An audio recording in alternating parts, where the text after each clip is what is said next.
Hello and welcome to the channel. Also welcome to the Yay or Nay series. So if you are new and you do not know what this series is about, allow me to explain to you very quickly. So this series is made to find the most agreeable Fighter's Pass for all characters. So how we do this is each video, each Monday, we'll discuss one character in particular per video. The way we talk about them, we will discuss their popularity. So we might go over some game sales or just interesting stats and tidbits.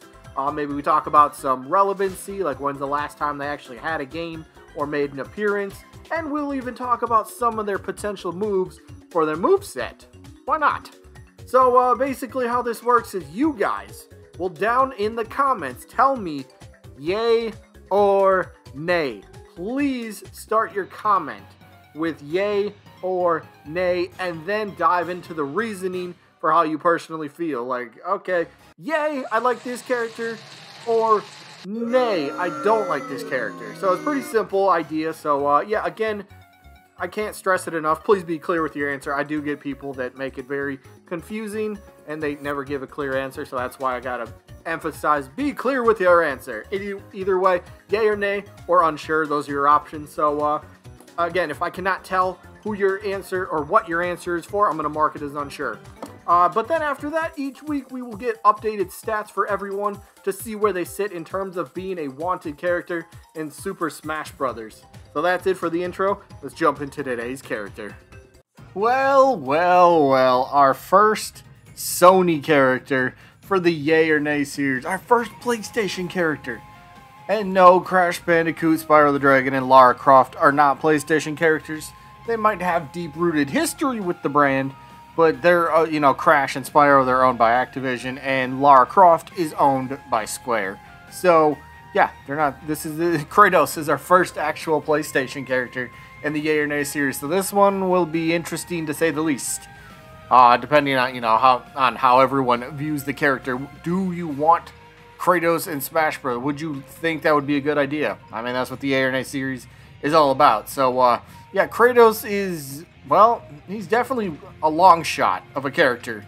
I mean, heck, Min probably can't even reach that far, you know, but still, Kratos and God of War, they're household names.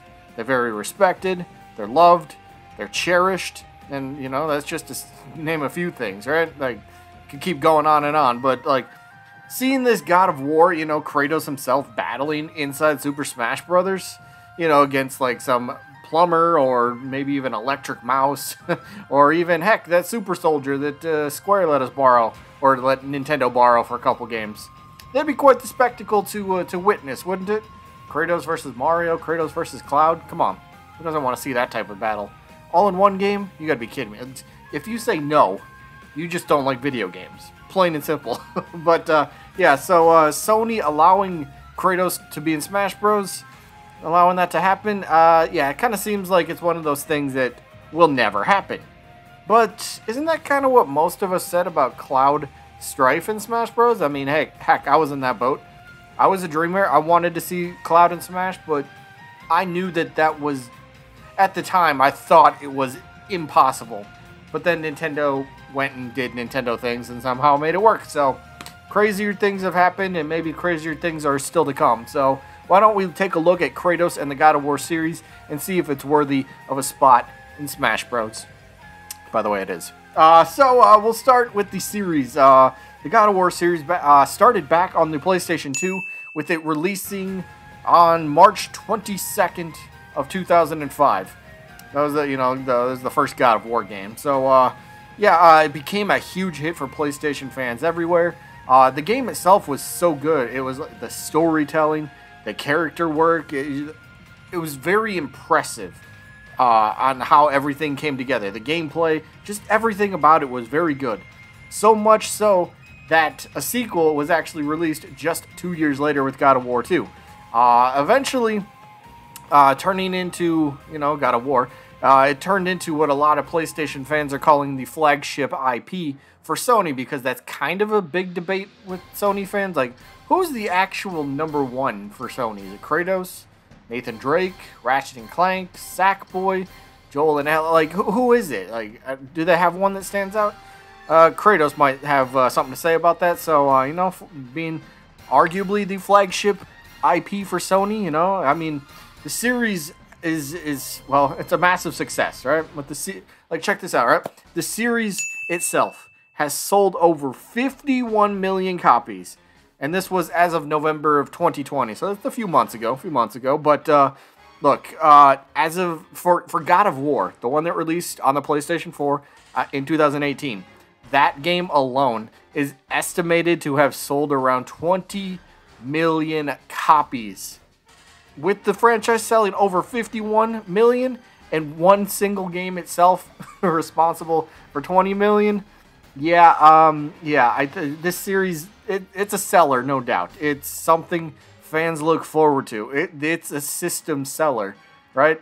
That's something Sony's done very well, is build up their own IPs. God of War, of course, being among them. So, and of course, if we have been living under a rock, allow me to introduce you to God of War Ragnarok, which the studio, Santa Monica Studio, the studio behind the God of War series, well, after the huge success that the 2018 God of War had, they immediately went to work and started creating God of War Ragnarok for the PlayStation 5. Is it coming out on the PS4 too? I kind of hope not. Like, give us some, you know, next gen level of games, please. I have a PS5 and I'm waiting for it. Let's go. But basically, I think the game is set to release sometime in 2021. But you know, things change all the time, so we never know. But what about Kratos himself, right? How could he look on the battlefield? You know, what would his potential moveset be? What could he bring with him? So, well, let's talk about a few of the potential moves that we have here. So, up first, I'm going to talk about, I think he could have a fun little gimmick with him. And the gimmick itself is going to be his Spartan Rage ability. So, what does this do? To make Kratos feel even more like himself from God of War, I think he could have his Spartan Rage ability, which basically it would probably be a meter-based type of gimmick. So once he gets attacked, you know, the meter builds up. So what does the meter do once it's full? Well, once it's full, Kratos gains the ability. He becomes a lot more powerful. He does more damage than usual, more knockback than usual, and maybe he even has, you know, a buff to defense. So the meter fills up, and then once it fills up, maybe you got to press, you know, a button input to activate it, and then, you know, for whatever set amount of time, the meter will start to slowly drain down back to zero, and during that entire time frame, Kratos again will have increased, you know, damage for all attacks, more knockback, and maybe even a nice little defensive buff. But so he's a very late game type of player. You know, I mean, we kind of got that same type of thing with Lucario with his aura ability becoming much stronger and quicker, and yeah, that type of deal. So it's kind of like that, but it's Spartan Rage. It's Kratos. It's what he does. All right, so it's not stealing from Lucario. That would just be stupid if anyone thinks that. But what about an actual attack itself? How about I don't know, you could throw it for neutral special if you wanted to, but his Leviathan Axe. This thing, this move would have Kratos use his Leviathan Axe, obviously, but I think you could do it in two ways. So the first one would just be by pressing the neutral button itself, where Kratos would take the axe out and start delivering slashes with it everywhere. Every time you press the neutral button, slash. Press it again, slash. You get the idea. But here's the second part. If you press and hold the neutral button, Kratos ends up throwing the axe as a projectile, like he does in the game, right? So it's cool. It's a melee weapon, but it's also a projectile. Cool little mix-up, cool little, you know, I don't know, 2-in-1 type of weapon right there. So, yeah, this thing would be very fun. And then, of course, the axe itself, like it does in the God of War games, once you throw it, the axe actually just kind of lays dormant for a little bit, but then you just have to press the neutral button and you can, like, call it back to you. And, well, if an opponent ends up standing in the path that the axe is going to travel back to Kratos, well, they'll take a little bit of damage as well. So, nice little 2-in-1 idea for the Leviathan Axe. And then, I mean, another thing here, it's Kratos after all, so let's talk about his Blades of Chaos. I think a lot of us know what this is, even if you haven't played God of War. At least, I think most people would. But so the Blades of Chaos, right? It basically Kratos whips around these blades, and you know, it covers all sorts of distance, and you know, it deals decent damage, the attack, but you know, it'll have multiple slashes, you know, because he's going to be flinging that thing around, so you could use it as maybe a neutral air, maybe a forward air. You know, it's going to have a pretty good range, but you know, you could use it in multiple different spots, and it's good. It's classic Kratos. This is what he does. This is one of his iconic weapons, so of course we're going to have that somewhere in the moveset, right? So yes, but either way, no doubt, Kratos is a gaming all-star, no doubt. Heck, he was even in a little game titled PlayStation All-Stars. So, yes. But in that game, he was actually very busted for a very long time. Very long time. But that was pretty much due to just horrible balancing issues. And then there's like that one final big patch where they tried to fix it. And it was okay, you know, other characters. I'm not here to talk about that. Except, can we get a second PlayStation All-Stars for the PS5, please? Please? Please, Sony. Listen to the fans. But overall, Kratos, no doubt, I think would be so fun. Not only would he be a like way out of left field pick, like nobody would expect Kratos. Nobody would expect a PlayStation character to be in Smash Bros. So internet breaking, yes. Gaming icon, absolutely. Moveset, amazing. You know, Kratos checks every box you can think of. Even if you don't like Kratos, he's still worthy of a spot in Smash Bros. But that's what the Yay or Nay series is for, so let me know what you guys think. Kratos, yay or nay? For me, Kratos, yeah, he gets a yay. Again, I'm not expecting him by any means. I do not expect Kratos or any PlayStation character to appear in Smash Ultimate. But for me, I would definitely give Kratos a yay for Smash Bros. That'd be so cool.